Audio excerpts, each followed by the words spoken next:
आज फिर चितौड़िया गांव के पीड़ित जिनके मकान तोड़ दिए हैं और जिनके अभी वर्तमान में तोड़ने वाले हैं, वो सभी लोग एक साथ पहुंचे हैं। इनके साथ सामाजिक संगठन, ट्रेड यूनियन के सदस्य पहुंचे हैं, बीएल छानवाल साहब पहुंचे हैं और तमाम मदद के लिए तैयार हैं सभी की। एक बार क्योंकि वहाँ चितौड़िया गांव में अभी पता चला है कि वहाँ पर काम जो है वो चालू है, बाउंड्री बनाई जा रही है, चार दीवारी में इन सभी को कैद किया जा रहा है।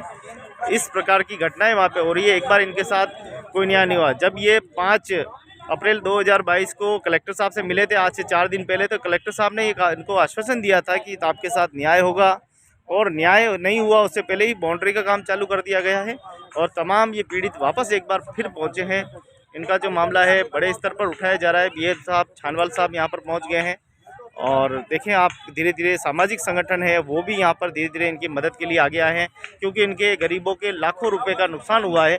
इन्होंने अपनी ज़मीन, सारा जेवर सब बेचकर, एक एक पैसा जुटाकर सारा जो है पूरा जेवर बेचकर पूरा एक कर्जे में डूब गए हैं। और ऐसे में इनके आशियानों को तोड़ दिया गया, जिसका दुख यहाँ के हर एक नगरवासी को है, हर एक व्यक्ति के है। जो सामाजिक संगठन का व्यक्ति है, जो मानवता की बात करता है, ऐसे व्यक्ति को बड़ा ही दर्द हुआ है। और आप देखें, ये तस्वीरें आपके सामने हैं।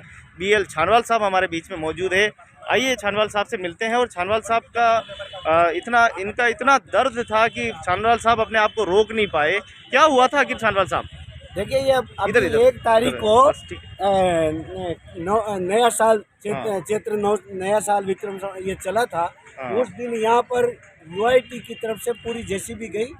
ये खुद मकान जमीनों के द्वारा भूमि दलालों से जमीनें खरीदी हुई है और मकान इस विश्वास के साथ पक्के मकान बना कर रह रहे थे कि हमको कोई तोड़ने फोड़ने नहीं आएगा, क्यों पैसा देकर खरीदा था। और उसके बाद इनके मकानों को जिस तरह तोड़ा, ज़्यादातर परित्यक्ता महिलाएं हैं, विधवा महिलाएं हैं, घरों में मकानों में काम करके पैसा बचा बचा कर इन्होंने मकान बनाए।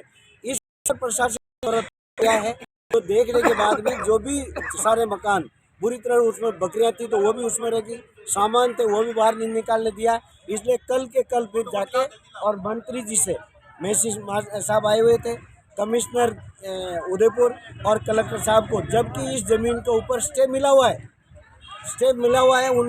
2019 से, लेकिन फिर भी कोई सुनाई नहीं की और उनको मारने पीटने की धमकियां और दी। और फिर कल जाके जेसीबी, कल 7 तारीख को जेसीबी भेज इनके मकानों के रक्षा को रोक दिया गया।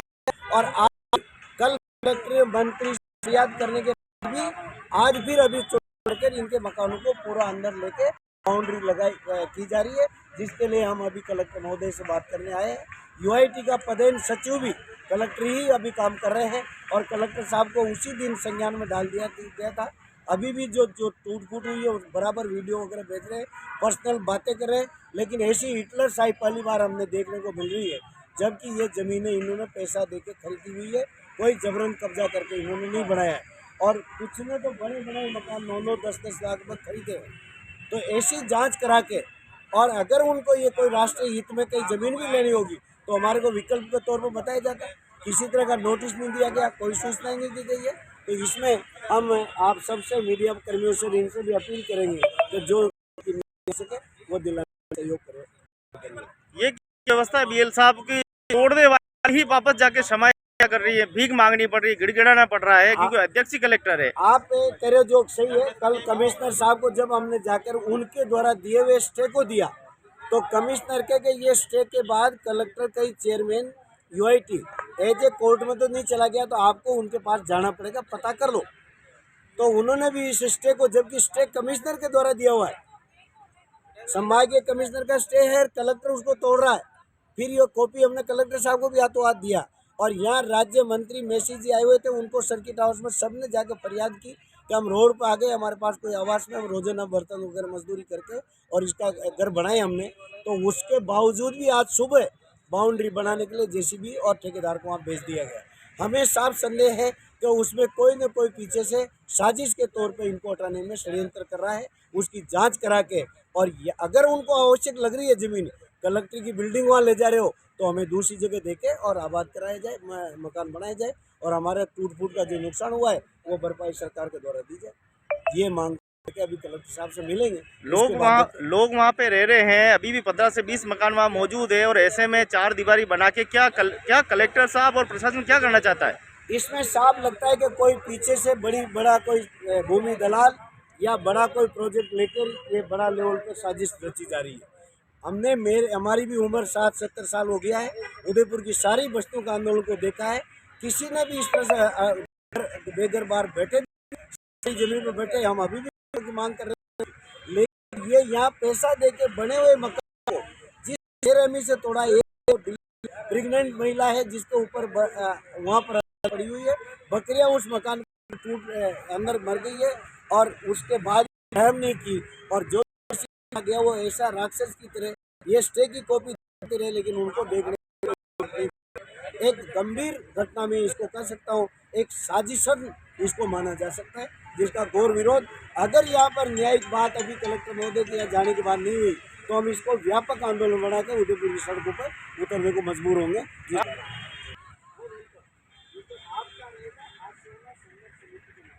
कम से कम 40, 43, 25 बस्तियाँ पहले से बची हुई है, उनमें भी अभी तक सबको पट्टा देके नहीं दिया है, लेकिन उनके पट्टे सरकारी जमीन को मांग रहे हैं। आपके द्वारा तो जमीन खरीदी गई है, अब वो धोखे में की या कैसे की वो एक अलग सवाल है, लेकिन कल अगर ये आंदोलन बढ़ेगा तो उनको भी जो पट्टे वाले बाकी है उनको भी जाकर हम अपील करेंगे कि आओ हमारे भी घरों को उजाला जा रहा है, आपके ऊपर भी कब तलवार चल जाए वो भरोसा नहीं है, तो आप भी हमारे साथ हैं। तो आसियाना संघर्ष समिति मेरा जहाँ तक विश्वास है, लेकिन अभी हम उसको केवल हमारे बेघरवारों को भी घर बार देने की मांग करते हैं। हम तो जाते हैं गाँव में ये नारा भी लगाते हैं, लेकिन अभी तो हमारी कोई नहीं बचा पा रहे, वो नारा लगाना महंगा पड़ जाएगा आपको, है ना। लेकिन ऐसे शहर में मजदूरी करने वाले बहुत आदमी हैं जो सड़कों पर जिंदगी, तो उनको भी रोटी कपड़ा और मकान देने की जिम्मेदारी है। ये आज़ादी का मतलब ये है कि ये बने हुए घरों देना तो दूर की बात है, गाँव में इंदिरा आवास देते भी नहीं देते, प्रधानमंत्री आवास योजना देते भी नहीं देते, ये देना तो दूर की बात होगी, उल्टा जो बेच काट के पैसा बचा के जिम्मेदार वो तोड़ दिया गया है, तो इसका जिम्मेदार। और मैं तो कहूँगा अभी अंदर जाने के बाद में आपको भी जो दो होंगे तो आपको भी दर्द के साथ कल मंत्री जी को भी आपने बोलना पड़ा है। तो इस बात का कहने का एक तरफ तो राज है जो घर बना के दे रही है, इंदिरा आवास हो, PM आवास हो, है ना, UIT भी दे रही है, नहीं दे रही क्या? और एक तरफ हमने पेट काट कर दो पैसा बर्तन वगैरह साफ करके विधवा प्रत्येकता महिलाओं ने ये किया है। ये पहली बार हिटलर शाही तरीके से इसको तोड़ा गया है जो बर्दाश्त के बाहर है। आप आने वाले दूर से भी जो भी सहयोग करना, जैसे गोविंद जी पूरा राजस्थान को देखते हैं, दक्षिण पूर्वी राजस्थान को तत्काल सुनते आपके बीच में आए, ऐसे भी कोई सामाजिक या राजनीतिक रूप से समर्थन देने आए, उन सबसे सहयोग करने की आपकी अपील करना चाहिए। मैं भी किसी राजनीतिक पार्टी का हो सकता हूँ, लेकिन मैं यहाँ इंसानियत के हिसाब से आपके बीच में आए हुए। सालवी साहब भी आपके बीच में इसलिए आए कि नहीं तो विक वाइट बैठे हुए, बागड़ी जी जिस दिन सुना वो दौड़ कर यहाँ आया, इसलिए मेरा निवेदन है। तो आप देख सकते हैं कि सामाजिक संगठन की मदद के लिए आए हैं, और भी मानवी के भी प्रतिनिधि आ गए हैं, सारी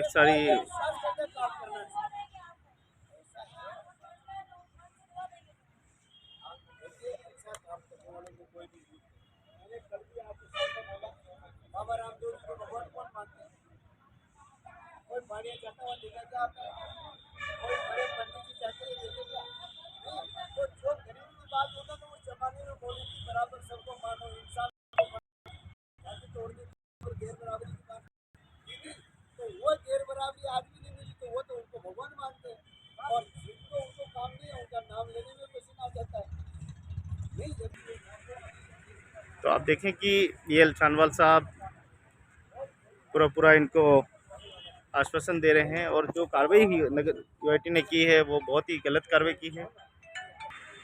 ठीक है, तो सभी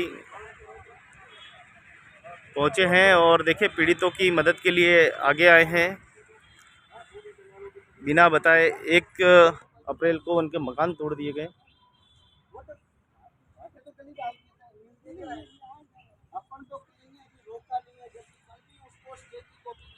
तो बिना मकाने बताए इनके आशियाने जो है तोड़ दिए गए, और आज ये दर की ठोकरें खा रहे हैं। इनके पास रहने का आशियाना नहीं है, एकमात्र था जो इन्होंने मेहनत से बनाया था, और आज भी ये जाए तो जाए कहाँ, और ऊपर से चार दीवारी और बनाई जा रही है वहाँ मौके पे। अब बेचारे ये कहाँ जाए, तो बड़ी दुख वाली बात है। इसी को लेकर आज जिला कलेक्टर को फिर एक बार मिलेंगे।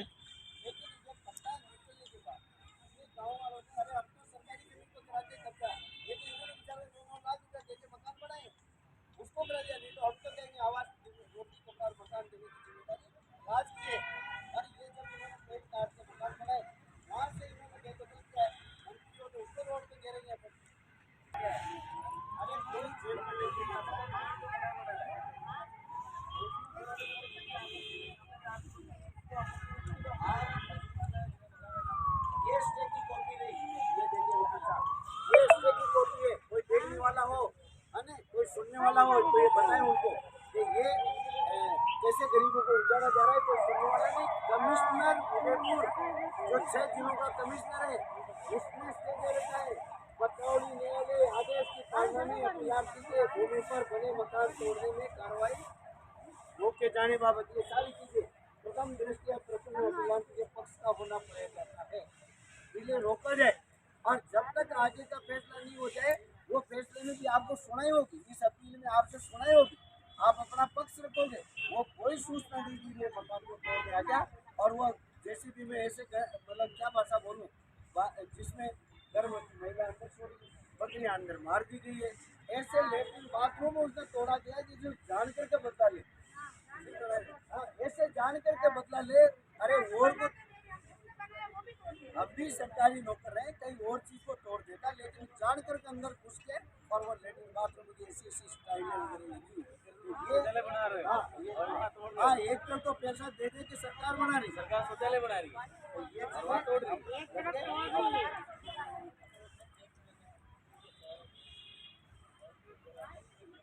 तो ये अभी अच्छा ये तो